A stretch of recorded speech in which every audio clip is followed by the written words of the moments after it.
What did you say when Biden called you and said he wasn't running? Well, I immediately thought of him first. No, you didn't. You know, I mean, fracking. Dana Bash had her dead to rights. It's like, you said this. I have the quote. I'm reading it to you. You said there should be a ban on fracking. Why can't they just go, yeah, you know what? I got it wrong. I was talking to the wrong people. You know, she's had this ridiculously high turnover. Bill Maher just blew the roof off CNN, torching him for shamelessly propping up Kamala Harris while hammering Trump nonstop. The left is not going to like this one. Maher said CNN's bias wasn't just obvious. It was one of the biggest reasons Harris crashed and burned. His takedown wasn't soft. It was nuclear.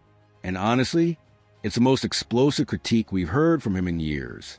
Buckle up, because this one stings. This is the place where both sides can watch. And I'm talking about the people on CNN.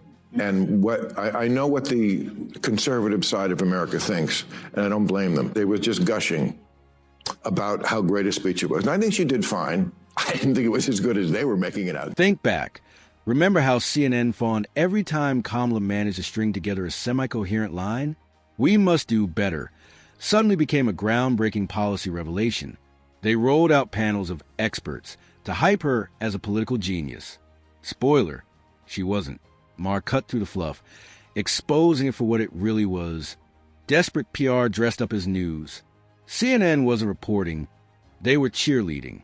And Maher shredded their act with that trademark sting. It does look like tokenism. It's kind of like the same as The View. I don't think that you can say that CNN is anything but fair. Everyone who was speaking last night, it's not like they were all Democrats. I mean, we had Dana Bash, Jake Tapper, Abby Phillip. They come across giving that way. Analysis. They come across that way. In a moment like that, it was like 5 to... CNN tried to defend themselves, of course. Kaitlyn Collins, with her best nothing to see here tone, claimed they cover Republicans too, pointing to the occasional token convention or guest spot. Cute, but Maher wasn't buying it. He called out the charade because everyone knows that's not balance. It's window dressing. Conservatives do not trust CNN because it is so staunchly anti-Trump.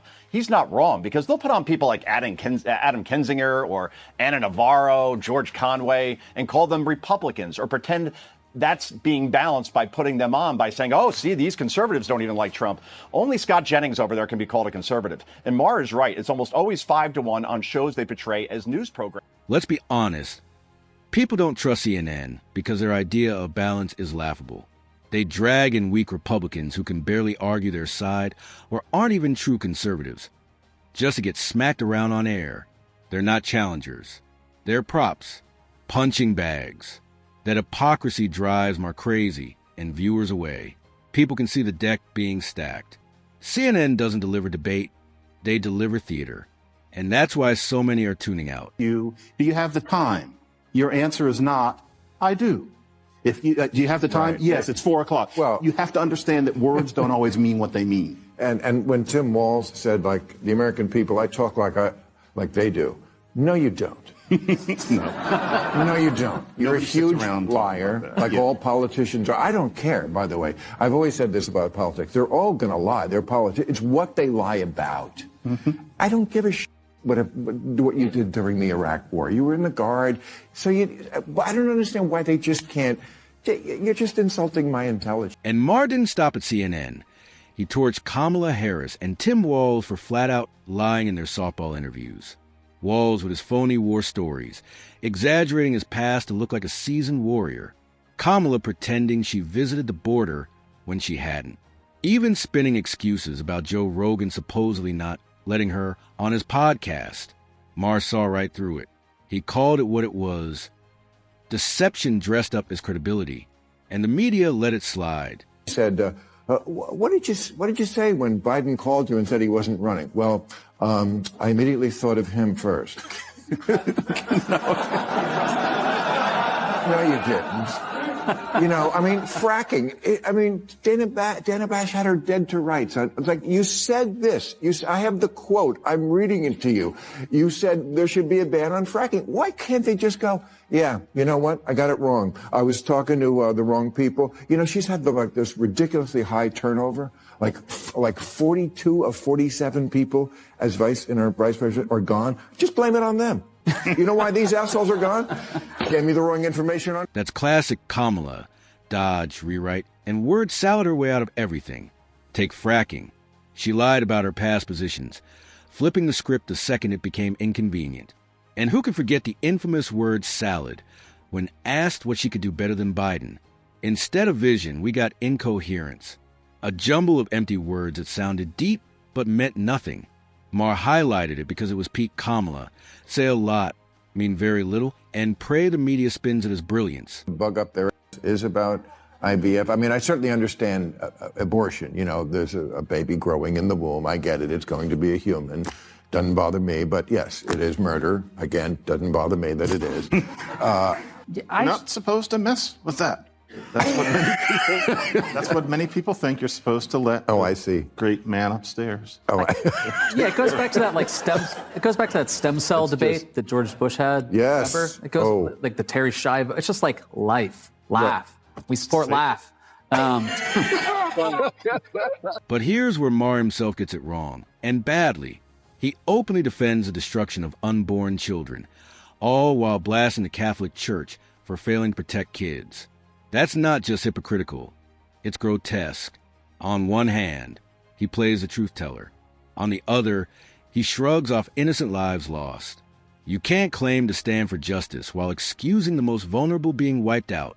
That contradiction is why Maher will never fully cross into conservative territory. Explains Donald Trump's appeal to young men. I saw today that the gender gap, I think, is the widest. I mean, it's very predictable. I mean, the women are much more for Kamala and the men are much more for Trump generally. But it's not predictable if you look at past elections where voters under 30, generally men and women, went for Democrats. This is remarkable. I think to explain it... Wait, you're talking about under 30? Yeah, the under 30 What's going gender on gap is very different than past elections. Meanwhile, Kamala is bleeding support from young men, the very group that gave Democrats a huge boost in 2020. Why? Because for years, the left has demeaned and sidelined men, leaving them disillusioned and alienated. Harris had the chance to fix it when picking a running mate. Instead, she played it safe with another old face. Trump, on the other hand, went bold, choosing a younger VP and sending a clear message. He values men's energy, strength, and future. That contrast couldn't be sharper. 2020, young men and young women voted for Joe Biden at roughly the same rate. Over the last 4 years, and now with Kamala Harris, young women are voting for Kamala Harris at that same level, if not more. Kamala Harris has barely moved the needle with young men. They have gone more toward Trump. There's a lot of reasons for that. I think Trump has exploited culture war stuff. He appears on hyper masculine podcasts, and he just seems like a fun bro who's not going to ban your zins, you know?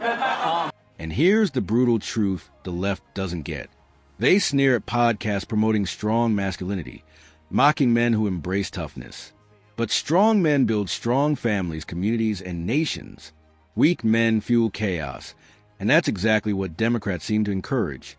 Trump tapped into that frustration in 2016 and 2020, turning masculinity itself into a cultural rebellion. And now, young men are breaking toward Trump again. Kamala Harris is staring at disaster. Democrats need 60% of the youth vote to win. She's stuck at 55%. If she doesn't ditch the woke war on masculinity, her campaign is cooked. Men are done being sidelined. And come election day, they'll show it at the ballot box.